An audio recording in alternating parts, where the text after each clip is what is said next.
Hello everyone, केटकम expert online video classes में आपका स्वागत है। मैं अजय श्रृंगी और आज हम स्टेट प्रो के बारे में आगे की ओर जाएंगे। यहाँ से मैं न्यू प्रोजेक्ट में ओपन किया था।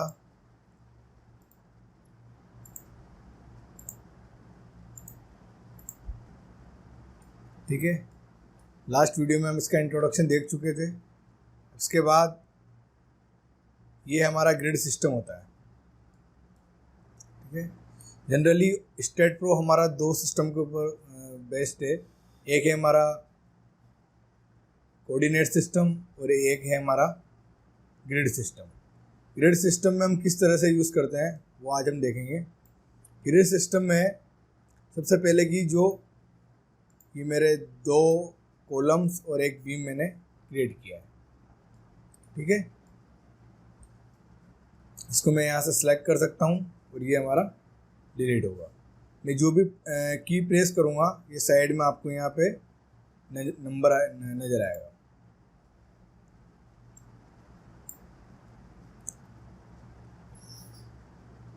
जब हम डिलीट कर देंगे तो इसके बाद से यहाँ पर कोई कर्सर नहीं बनेगा। ये इसके लिए आपको वापस से स्नैप एंड नोड पे जाकर यहाँ से एक स्नैप एंड नोड लेना पड़ेगा और उसके बाद वापस आप कोई न्यू डिज़ाइन क्रिएट कर सकते हैं।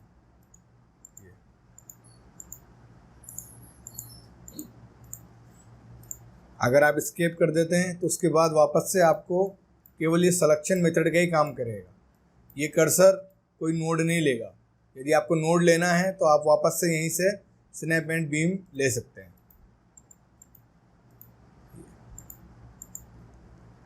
अगर मान लो आपका ये स्नैप एंड बीम आपसे यहाँ से क्लोज हो गया है तो अब देखो वो कहाँ से आएगा। ओके, ये है हमारा यहाँ पे स्नैप एंड। ये आपका डायलॉग बॉक्स फिर से ओपन हो गया है स्नैप एंड बीम का। अब वापस से आप यहाँ से स्नैप लेके स्नैप एंड नोड फिर से आप कोई स्ट्रक्चर स्टार्ट कर सकते हैं। तो एक तो होता है आपके स्नैप डायरेक्ट स्टार्ट करने वाला, इस तरह से कोई स्ट्रक्चर आप बना सकते हैं। और आप यदि कंट्रोल को दबाकर रखें और इस कर्सर को इस तरह से प्रेस करेंगे तो केवल आपके नोड ही बनेंगे। ये देखो, और जैसे ही मैं कंट्रोल छोड़ दूंगा तो ये मेंबर के साथ क्रिएट होगा। अगर अब आपके ये जो नोड बने हुए हैं, अगर इन नोड को आप फिर से कनेक्ट कराना चाहते हैं तो यहाँ पर आपको एक कमांड नज़र आ रहा है, वो है आपका ऐड बीम। ऐड बीम मैंने कमांड लिया लेफ्ट क्लिक से और अब इसमें जितने भी आपको नोड नज़र आ रहे हैं इसको आप इस तरह से कनेक्ट कर सकते हैं। ये ठीक है, और आप अपना कोई भी मेंबर या कोई भी स्ट्रक्चर इस तरह से भी क्रिएट कर सकते हैं। यदि आप कंट्रोल दबा के रखेंगे तो केवल आपके ये इस तरह से नोड ही क्रिएट होंगे और इन नोड को आप इस ऐड बीम से कनेक्ट करा सकते हैं।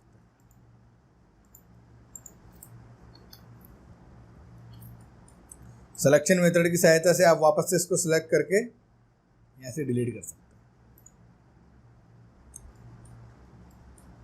अब यहाँ पे सिलेक्शन मेथड सभी का अलग अलग होता है। जैसे कि ये जो मेंबर है तो इसको सेलेक्ट कोई और कमांड से करेंगे और जो हमारे नोड होते हैं इनको किसी और कमांड से सिलेक्ट किया जाता है। जैसे कि आपको सबसे पहले यहाँ दिखाई दे रहा है ये हमारा नोड कर्सर। इस नोड कर्सर से ये जो नोड इसके अंदर नज़र आ रहे हैं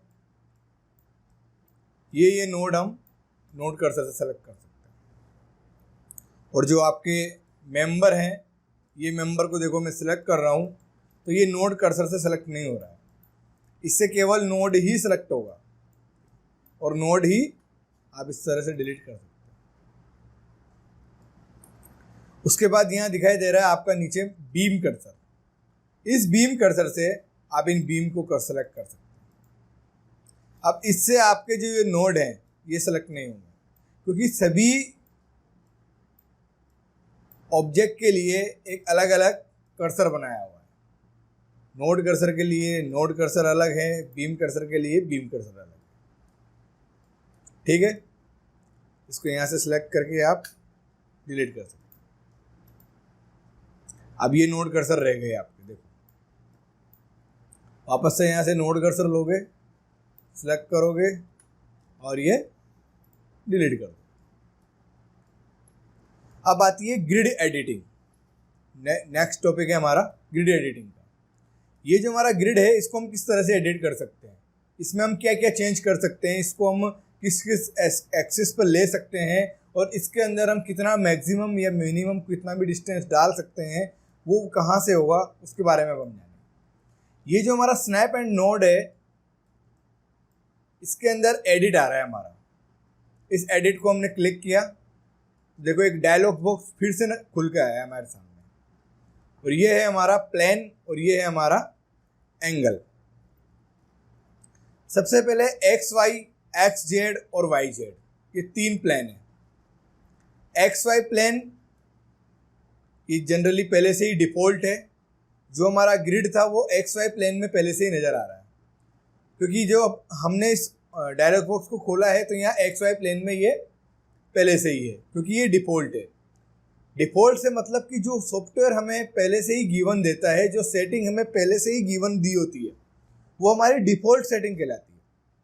तो एक्स वाई प्लेन पहले से ही सिलेक्ट था, इसलिए ये एक्स वाई में नज़र आ रहा है। अगर आप इस प्लेन को, इस ग्रिड को चेंज करना चाहते हैं तो वो बहुत आसान है। वो आप यहाँ से एक्स जेड में जैसे ही करोगे तो देखो ये एक्स जेड में आपको आपका ग्रिड नज़र आ रहा है। अब आप इसके अंदर किसी भी हाउस का डिज़ाइन या किसी भी हाउस का स्ट्रक्चर या किसी भी मल्टी स्टोरी का स्ट्रक्चर आप इसके अंदर बना सकते हैं।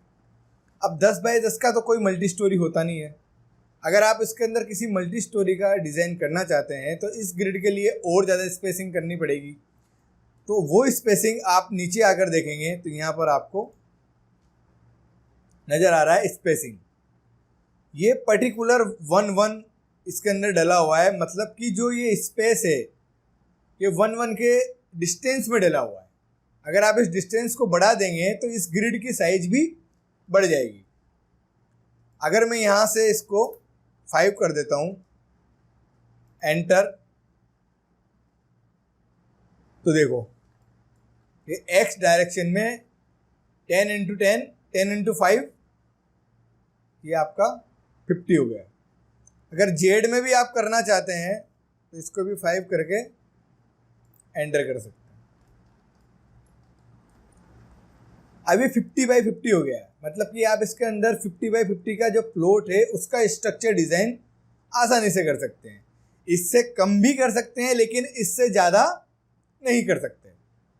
अब अगर इसको फिर से इंक्रीज करना है तो वापस से आप यहाँ एडिट में जा सकते हो, यहीं से आप स्पेसिंग फिर से बदल सकते हो। और यहाँ मैंने इसको 10 कर दिया, मान लो इसको मैंने 20 कर दिया, देखो 100x200। अब 100x200 के नीचे के जितने भी प्लॉट साइज हैं उन सबका स्ट्रक्चर डिज़ाइन आप इस ग्रिड के अंदर कर सकते हो, लेकिन इससे ज़्यादा बिल्कुल भी नहीं कर सकते। तो आपको जितना भी बड़ा प्रोजेक्ट लेना है उतनी बड़ी आपकी जो स्पेसिंग है वो आप यहाँ मेंशन कर सकते हैं और उससे आप अपनी ग्रिड को बड़ा कर सकते हैं और उसके बाद आप उसमें कितना भी बड़ा प्रोजेक्ट क्रिएट कर सकते हैं, उसकी स्ट्रक्चर डिज़ाइन कर सकते हैं। उसके जस्ट साइड में आपको नज़र आ रहा होगा राइट और लेफ़्ट, दो ऑप्शन दिए हुए हैं। एक्स डायरेक्शन में भी राइट है और लेफ्ट जेड डायरेक्शन में भी राइट है। जब मैं एक्स में क्रिएट करूँगा तो आप ये जो स्पेसिंग के साथ यहाँ बढ़ाते हो वो आप यहाँ क्लिक करने के साथ साथ भी बढ़ा सकते हो। ये ऐसे ही आप जेड में क्रिएट करोगे तो ये जेड में भी बढ़ जाएगा।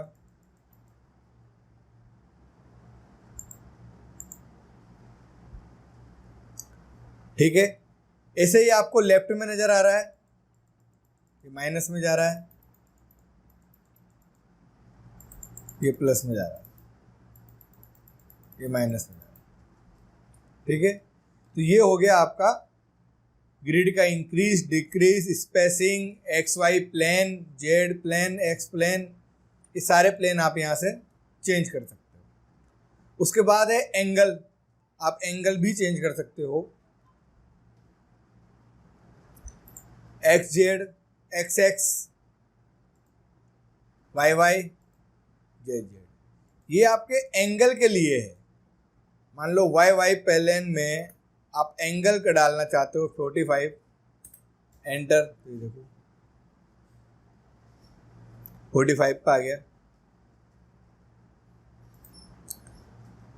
तो इस तरह से हमें कोई भी एंगल नहीं रखना है, इसको हम 0 ही रखेंगे। और तो ये हो गया हमारा ग्रिड सिस्टम। वापस से एडिट में जाके आप इसको एक्स जेड में कर सकते हैं, एक्स वाई में, इसको भी 1 कर लो, यहां से इसको भी 1। Okay,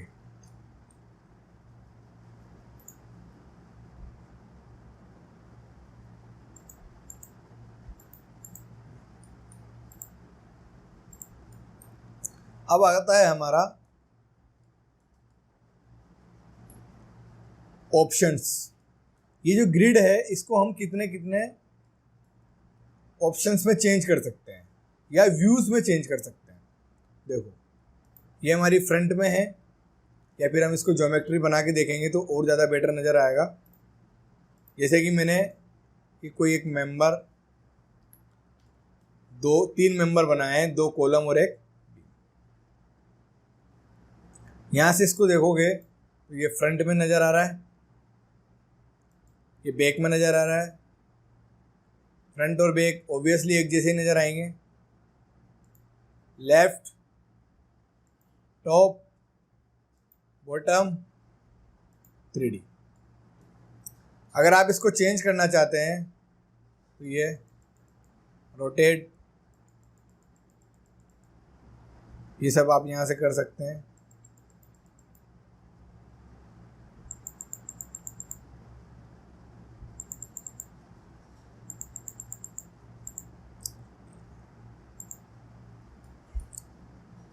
clear.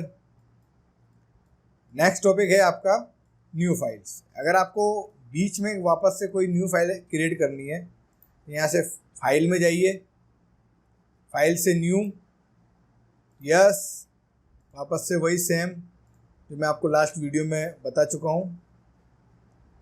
नेक्स्ट, जब भी आप स्टेट प्रो ओपन करेंगे, ये इसका बेसिक है, ये पूरा प्रोसेस करके आपको वीडियो ओपन करना है, या आप अपने सॉफ्टवेयर को ओपन कर सकते हैं। अब सबसे पहले एक स्नैप की हेल्प से हम इसको सिलेक्ट कर सकते हैं।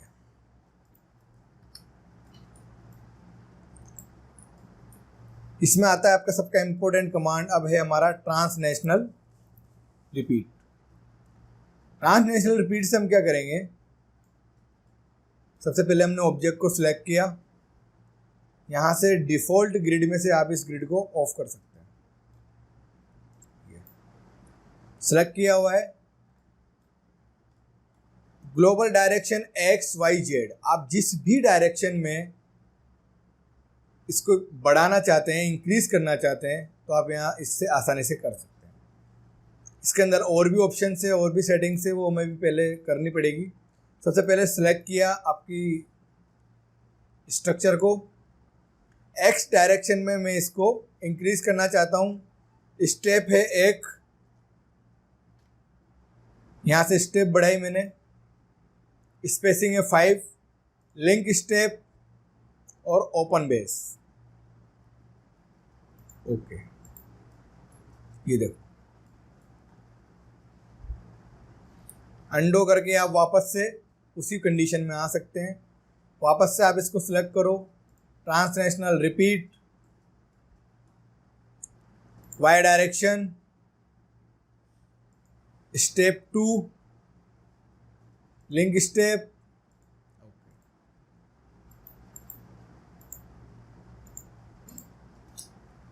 अंडो, select, translational repeat, J direction, 2 step, link step, open base. अब देखिए ओपन बेस और विदाउट ओपन बेस में क्या फ़र्क है। ओपन बेस यदि आप रखेंगे तो ये जो बॉटम के जो बीम है ये भी एक दूसरे को कनेक्ट कर लेंगे, लेकिन हमें इनको कनेक्ट नहीं करना है। यदि हम इसको कनेक्ट कर देंगे तो फिर हम सपोर्ट कहाँ लगाएंगे। हमारा जो स्ट्रक्चर होता है आरसीसी स्ट्रक्चर वो फिक्स्ड सपोर्ट से बनता है, तो इनको ओपन रखना है। अब या तो इनको डिलीट करो, यहाँ से सेलेक्ट करके कंट्रोल दबा के इन सबको डिलीट करो, या फिर स्टार्टिंग में ही इसके ओपन बेस को यदि आप ओपन नहीं करोगे तो ये क्रिएट ही नहीं होगा। जैसे कि ग्रिड में लेकर वापस से मैंने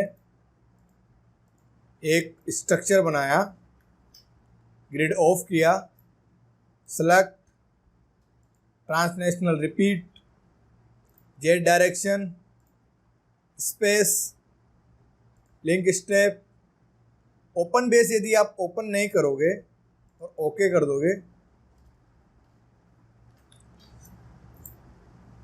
ट्रांसलेशनल रिपीट, जेड डायरेक्शन,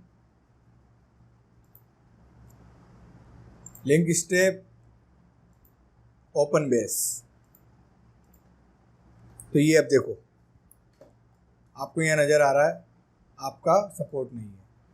अब ये हमारे पास जो एक्स से वाई डायरेक्शन में है वो सभी हमारे कॉलम है, मतलब कि ये सभी, और जो एक्स से जे डायरेक्शन में है वो सभी हमारे बीम है। अब इस स्ट्रक्चर के अंदर 6 तो हमारे कॉलम है और ये 3, 2, 5 और 2, 7 ये हमारे बीम। अब इस ज्योमेट्री को आप और इंक्रीज करना चाहते हैं तो इसको वापस से सिलेक्ट कीजिए, translational repeat, Z direction, step, space वही है, लिंक स्टेप, ओपन बेस,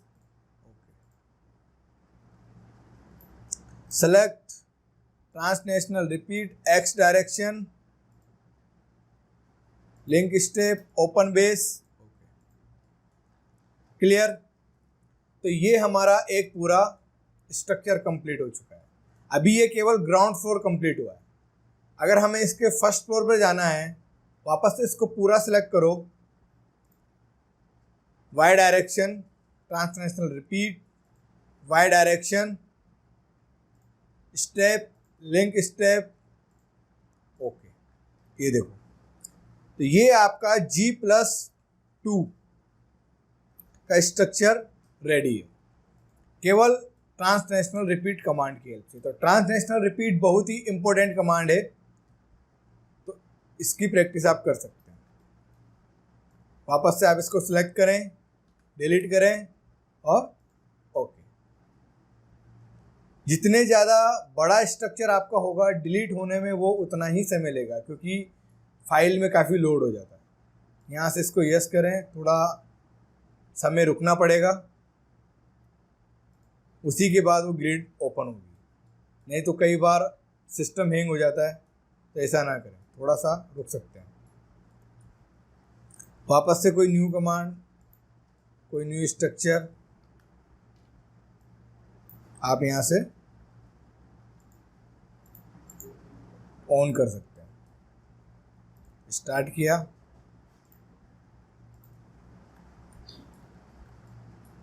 ठीक है।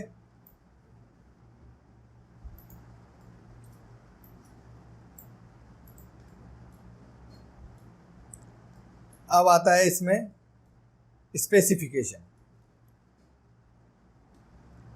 इसको स्पेसिफाई करना। जिस तरह से ये 2 कॉलम और एक बीम मैंने बनाया है, अगर मैं इसकी ओरिजिनल कंडीशंस देखना चाहूँ इसको रेंडर करके, तो ये देखो बिल्कुल ही एक रोड की तरह नज़र आ रहा है, जबकि कॉलम और बीम इस तरह से नहीं होते हैं। ये बिल्कुल ही एक रेक्टेंगुलर शेप में होते हैं। वो कैसे बनेंगे? सबसे पहले यहाँ पर ज्योमेट्री में जाके जनरल में जाइए, यहाँ से जनरल कमांड लेंगे और यहाँ पर वापस से उसी प्रॉपर्टी कमांड का एक डायलॉग बॉक्स नया ओपन होगा। सेलेक्ट करेंगे आपकी ज्योमेट्री को और यहाँ पर डिफाइन, जिस टाइप से आप इसको डिफाइन करना चाहते हैं इस आपके कॉलम और बीम को, उस टाइप से आपके पास ऑप्शंस आ जाएंगे।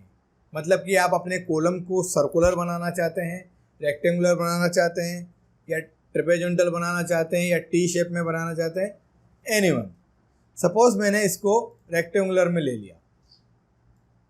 रेक्टेंगुलर शेप जैसे ही मैंने किया, अब आप एक बात ध्यान रखें, यहाँ पर आपको ZD और YD, ये कॉलम या बीम का आपका एक टॉप व्यू दिखाया हुआ है। इस टॉप व्यू से ही आपको यहाँ पर इसकी वीडियो या इसके आप वैल्यू डाल सकते हैं।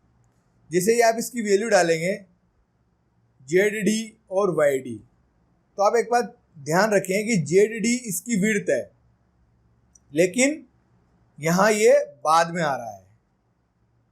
कई बार स्टूडेंट्स ऐसी प्रॉब्लम करते हैं या ऐसी समस्या उनके सामने आती है कि वो वैल्यू एक दूसरे में चेंज करके डाल देते हैं। वो विड्थ डाल देते हैं YD में और लेंथ डाल देते हैं ZD में, जबकि ये गलत है, क्योंकि टॉप में आपको यहाँ पे एक डायग्राम बना के समझाया हुआ है, तो आप इसको समझ के ही कर सकते हैं कि जो ZD है वो इसकी विड्थ है जो नीचे आएगी।